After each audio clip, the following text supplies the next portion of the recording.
الله الرحمن الرحیم. حمد به حد و ثنای به عداد مر خداوند را که نور ایمان داد. غافر و رحمان و رحیم است، پاک از عیب و شرک و نقصان است. صلوات خدای هر ساعت بر رسولی که هست صاحب عز و طاعت. نام پاکش محمدی عربی است، راهنماینده بزرگ و سوی است. اما بعد، السلام علیکم و رحمت الله و برکاته. السلام علیکم هموطنان عزیز. بار دیگر الله سبحانه و تعالی به ما فرصت داد تا نصیحت خاطری جمع به شما عزیزان هم صحبت شدن. صحبت ما درباره انشاءالله پدر و مادر بود که وظیفه های برچی فرزندی باید که پدر و مادر خدا خود ما شما حرمت کنیم.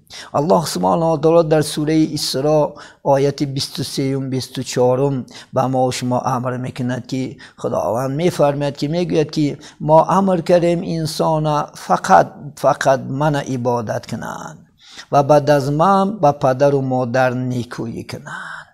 وقتی که اگر پدر و مادر خدا خود به سن کهنسالی رسد، یکی آنها یکی هر دوی آنها، وقتی که انشاءالله فرزند خدمت میکند باید اوف نگوید. مفسران کرام معنای اوف گفتن یعنی من از تو بیزارم فتگی گپ است.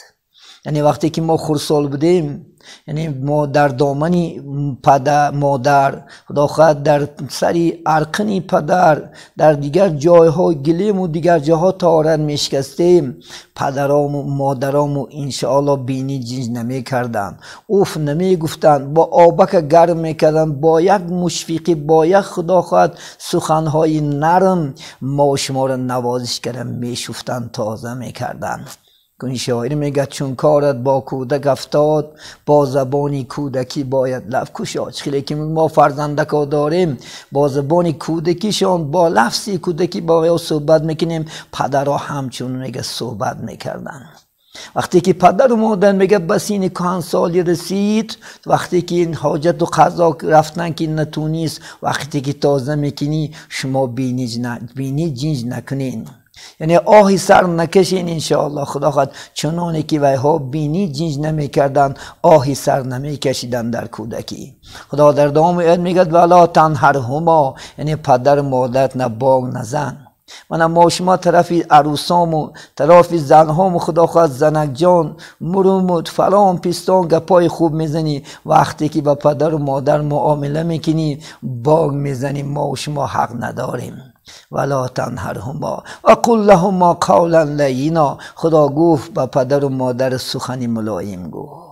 وقتی که ما نزدیم آنها میشنیم چنان سخنهای گویم که پدر جان مادر جان، مادر که ما شما را به یکان کار انشاءالله میفرماید لبی من در خدمت شما تیارم، تا اینکه ویها را ما شما را همچنان نوازش میکردن. حتی میگه در پیش پدر مادر شینی با یک تواضع، با یک انشاءالله قنات‌های شکسته، با یک انشاءالله انسانی خدا خواهد معامله خوبترین میگه یعنی نزد انشاءالله پدر و مادر بشین و دائم در حق هم آنها دعا کن که اللهم ارحمهما کما ربیانی صغیرا. خداوندا این پدر و مادر ما رحمت کن، این پدر و مادر ما مغفرت کن چنانه که رحم میکرد من در کودکی. من ما شما کودک بودیم، در کودکی ما چقدر خدا خواهد رحم میکردن، چقدر نوازش میکردن، چقدر انشاءالله خدا خواهد خداشون نمیخوردن افقاتکا را خایدت در دهنهای ما شما میدادن.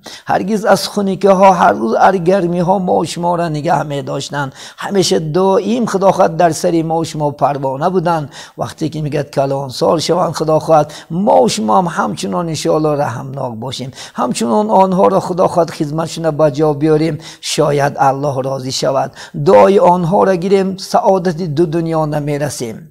حدیثی صحیح از پیامبر صلی الله علیه و آله شما از 3 دعا حذر کنین. یکیش دعای پدر و مادر به فرزند. اگر چی دعا کند، چی خوبی دعا میکنند، چی بعدی میکند، الله سبحانه و تعالی اجابت میکند. بین پدر و مادر و بین اون فرزندها بین الله یعنی پرده هم نیست، چی دعا میکنند اجابت میکند. یکی دیگرش دعای خدا خواهد مسافر، یگان مسافری که بر وطن ما و شما میآید، گرچند کافر باشد هم الله سبحانه و تعالی دعای وی را قبول میکند. و یکی دیگرش دعای مظلوم، دعایی که کس ندارد، نه فرزند دارد یا نگاه بین دارد کننده و ها دعاش نه، البته الله سبحانه و تعالی اجابت میکند. برای این ما شما از این دعاها پرهیز کنیم. عمرهای اندک داریم، 50 سال عمر داریم. همین عمرها را با خوبی، همین عمرها را خدا خواهد با طاعت الله، با طاعت انشاءالله پدر و مادر و خرسندی آنها ما و شما سفر بر بگردانیم. روزی میشود که ما هم پدر میشیم،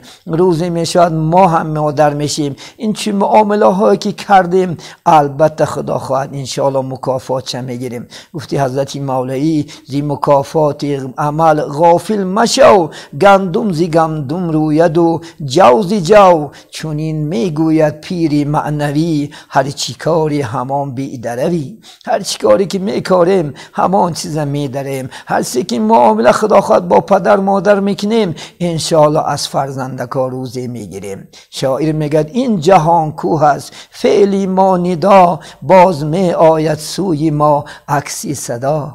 آن صدایی که در کوه ها میزنیم، آن صداهایی که پانگ میزنیم روز میگردد، آن صداهایی که نسبتی پدر نسبتی مادر انشاءالله میزنی روزی میشود میگردد. بدی و خاک گشتن، بدی و از دنیا گذشتن، هزار پشیمان شو، هزار دادگو. گفتی حضرت میگن که محل گشتن نمی آید دوباره، صدها زنی سری خود به سنگ خاره. بعد هزار سنگرکات در سنگ زد، کاش او پدر یابی، کاش او مادر میابی و میروی به سری خاک خنوک، گریه ها ناله ها میکنی. لکن چی افسوس از زبانی و ها شاعر میگد در حیاتی نکردی شادم، بعد از مردن چی لازم داد و فریادم. چی لازم عزیزان من؟ برای همین همه ما شما آگاه باشیم. همه انشاءالله خدا خواهد دنیا غنیمتیم. امروز پدر غنیمت است، مادر غنیمت است. پدر دولت است، مادر دولت است. این دولت ها را از دست ندیم. این دولت ها را خدا خواهد خوب نگاه داریم، خوب خدمتاش کنیم.